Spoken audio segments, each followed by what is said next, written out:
এই মুহূর্তে চারটে ছবি আপনারা দেখতে পাচ্ছেন। একদিকে রাহুল গান্ধীর ন্যায় যাত্রা শুরু হয়েছে, অন্যদিকে গোলপার্কে তৃণমূলের প্রতিবাদ মিছিল, আর পাটনায় পালা বদল। বিহারে এনডিএ জোটের মুখ্যমন্ত্রী হিসেবে শপথ নিতে চলেছেন নীতিশ কুমার, এবং এরই পাশাপাশি ডায়মন্ড হারবারে নওশাদ সিদ্দিকীর সভা, যেখানে বক্তব্য রাখছেন নওশাদ সিদ্দিকী। কোন সময় মিথ্যা কেস দেওয়া হচ্ছে, বিভিন্ন ভাবে ডিস্টার্ব করা হচ্ছে। তবে একটা কথা, আমার আগে মাস্টার সাহেব বললেন, ঐতিহাসিক বিপ্লবের কথা বললেন। আমি আপনাদের বলবো, আপনাদের মাধ্যমে তৃণমূলী বন্ধুদের বলবো, পৃথিবীর বিপ্লবের ইতিহাসগুলো দেখুন।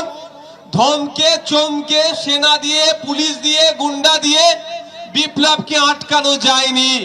ইন্ডিয়ান সেকুলার ফ্রন্ট সেই সমাজ ব্যবস্থার বিপ্লব আনতে চলেছে।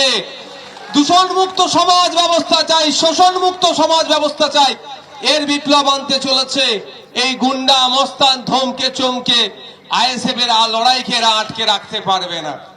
হয়তো কিছু সময়ের জন্য আমার কর্মীর হাত ভেঙেছে, মারধর করেছে, মিথ্যা কেস দিয়েছে, এই সাময়িক সময়ের জন্য।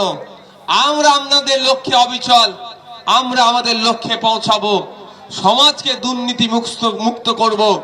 বালি চোর, গলু চোর, কয়লা চোর, চাকরি চোর যারা আছে তাদের হাত থেকে সমাজকে মুক্তি দেব। চাই সে পিসি ভাইবো হতে পারে, ব্লকের নেতা হতে পারে, পাড়ার নেতা হতে পারে, যেই এর চোরের সাথে যুক্ত তাদের হাত থেকেই সমাজকে মুক্তি দেব।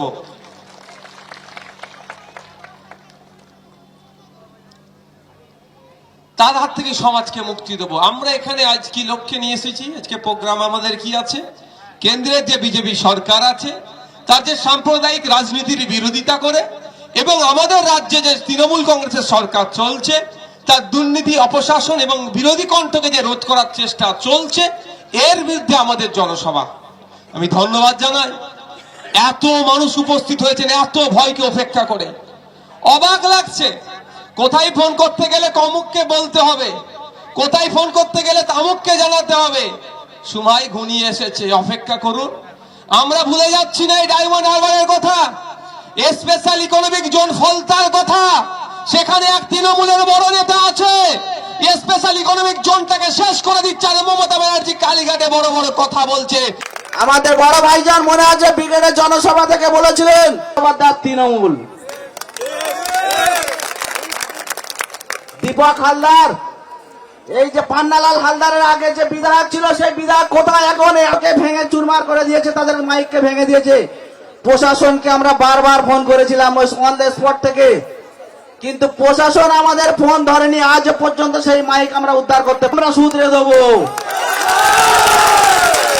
আইএসএফ এর কর্মী সমর্থকরা জাহাঙ্গীর খানকেও জব্দ করে দেবে, আরাবুল কায়জারের মতো এটাও ঘোষণা করে দিচ্ছে। এখানে কত বড় মস্তান হয়েছে।